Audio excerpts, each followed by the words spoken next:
Brasília ao vivo. Comissão Parlamentar de Inquérito do 8 de janeiro vai analisar pedidos e deve chamar o ex-secretário de Segurança Pública do DF, Anderson Torres, além do ministro da Justiça, Flávio Dino.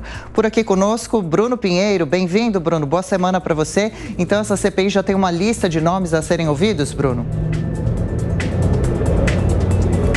Já são diversos nomes, vários requerimentos que serão analisados nesta quinta-feira. Você um ótimo dia, uma excelente semana, sempre uma alegria, uma honra e uma satisfação. Então, vamos lá entender. São vários requerimentos, entre eles a expectativa de ouvir o ex-ministro da Justiça, Anderson Torres, ele que estava em Orlando, nos Estados Unidos, naquele emblemático 8 de janeiro.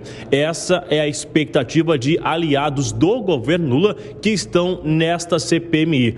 A oposição espera ouvir nesta mesma investigação o atual ministro da Justiça, ministro Flávio Dino. Existe aquela expectativa de vários relatórios que eram enviados durante aquele acampamento que durou um pouco mais de 60 dias numa área militar aqui da capital federal e que o ministro Flávio Dino seja ouvido. O atual ministro já respondeu aos seus aliados que se ele receber este convite, ele vai vir sim e vai responder. Será uma oportunidade, inclusive, de fazer algum tipo de enfrentamento aos seus opositores, na verdade, nesta CPMI. E aí, responder sobre esses relatórios que eram enviados em relação à agência de inteligência. Além do atual ministro e do ex-ministro, existe ainda essa expectativa de chamar o ex-presidente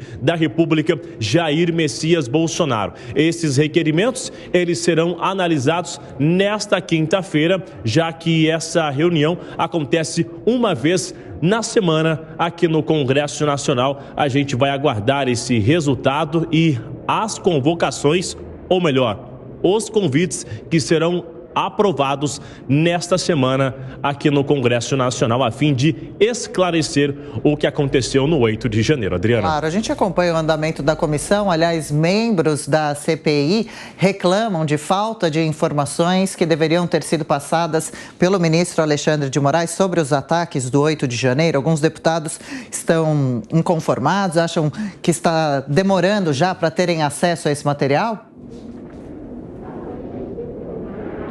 Adriana, essa é uma outra investigação aqui também que está acontecendo e esses representantes estiveram com o ministro Alexandre de Moraes na Suprema Corte, que se comprometeu a repassar algumas informações que estavam em sigilo, realmente para tentar adiantar essa investigação, realizar algumas oitivas. Após 60 dias do encontro, o atual deputado Chico Vigilante respondeu que nem uma linha foi repassada aos membros da CPI aqui que estão investigando na capital federal. Então, nenhuma informação foi repassada. O ministro Alexandre de Moraes, que é o relator, inclusive, havia informado que um juiz específico iria acompanhar essa investigação e que essas informações seriam repassadas. Até agora, nada foi enviado, nem mesmo informações sobre essas oitivas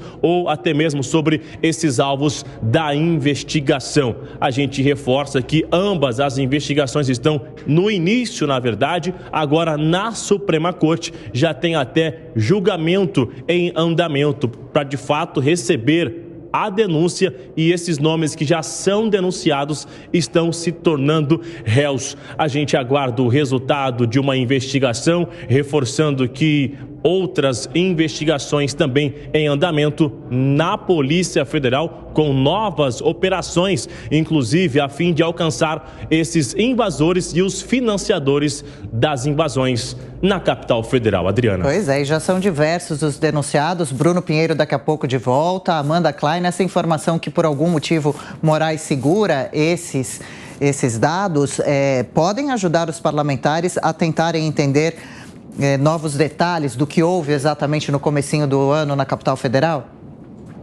É sempre uma decisão política também, né, Adriana? E essa decisão compete ao ministro Alexandre de Moraes. Quais evidências, indícios colhidos até agora, que parte da investigação ele quer, de fato, compartilhar com esses deputados. Há relatos do Distrito Federal, né, na CPI que acontece na Assembleia do Distrito Federal. Há relatos de que ele teria ficado muito insatisfeito com comentários de uma deputada em particular que defendeu a legitimidade, a legalidade daqueles acampamentos no QG do Exército, e o Alexandre de Moraes se indispôs com ela, falou, olha, não, isso não é democrático, protestos ou manifestações em frente ao Exército que pedem o não reconhecimento de eleições legítimas, né, acreditadas pelo resto do mundo, por observadores nacionais e internacionais, pelo próprio TSE, esses protestos não são legítimos.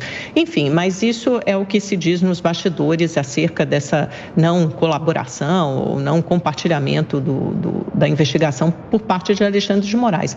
O que vai acontecer no Congresso Nacional, tem essa primeira reunião em que a senadora Elisiane Gama, a relatora, vai divulgar o seu plano, vai apresentar o seu plano de trabalho, e aí a gente vai ver como vai ficar essa configuração de forças. O governo tem maioria, pelo menos 18 integrantes dos 32 a favor, pode chegar mais a 19, 20, porque tem alguns deputados, né, ali que se dizem independentes, então podem transitar entre um lado e o outro, entre governo e oposição, e quem de fato será convidado ou convocado a depor. Esses convites mais polêmicos, por exemplo, de um lado a oposição vai querer ouvir o ministro Flávio Dino, de outro o governo pode decidir ouvir Jair Bolsonaro. Não há certeza, convicção sobre o pedido para ouvir Jair Bolsonaro, porque alguns acreditam que ele pode usar a CPI, CPMI para tornar aquilo, fazer daquilo um palanque político. Mas podem ser convocados os dois, ou então uma convocação, um convite pode acabar anulando o outro. Tá bom, não vamos chamar nenhum nem outro para não fustigar os aliados de governo e oposição. A gente vai ter que ver como isso vai caminhar. Certamente será uma batalha de comunicação, tendo a achar que será um espaço principalmente para lacração, porque as investigações já estão muito avançadas na Justiça, já passou um tempo de 8 de janeiro, né? A gente já colheu esse caldo e você já tem mais de 1.000 pessoas tornadas réis pelo Supremo Tribunal Federal, ou seja, essas investigações já estão muito avançadas. Vamos ver se a CPMI pode contribuir com algo mais. Eu acho que será muito mais na seara política. Beraldo. Bom, vejam que o bastidor que a Amanda trouxe menciona que o ministro Alexandre de Moraes estaria incomodado com a declaração de uma deputada do DF. E aí a gente vê a total perda de um posicionamento institucional. Afinal de contas, é preciso compartilhar as informações ou não é preciso? Porque não pode ser na base do pessoal. Gostei do que ela falou, não gostei do que ele falou. Enfim, quando a gente olha para o Congresso e a CPMI, que está ali convocando o Dino, o Anderson Torres e tantas outras pessoas, o trabalho tem que ficar dividido. Primeiro, a gente entender se houve omissão daquelas pessoas responsáveis por zelar pela segurança dos prédios públicos na Praça dos Três Poderes, na sede dos poderes da República Brasileira. O chefe da segurança recebeu alguma orientação? Alguém tomou uma decisão de não ter ali um efetivo suficiente para conter qualquer tipo de manifestação que já estava prevista, conforme foi divulgado há pouco tempo aqui na própria Jovem Pan, de que o ministro Flávio Dino teria sido notificado, recebido um documento dizendo que havia, sim, risco de ter manifestação no dia 8 de janeiro.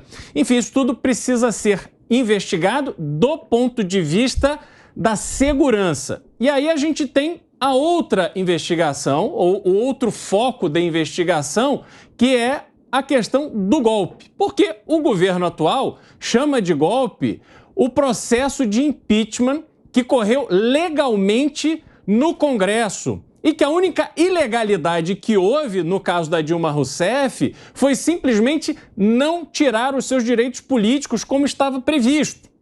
Agora, para se dar um golpe, é preciso depor um governo que está constituído ali, é preciso fechar o Congresso, é preciso acabar com o funcionamento do Supremo Tribunal Federal. Neste caso, não é simplesmente um monte de gente invadindo um prédio público ou depredando um prédio público que se conseguirá dar um golpe de Estado.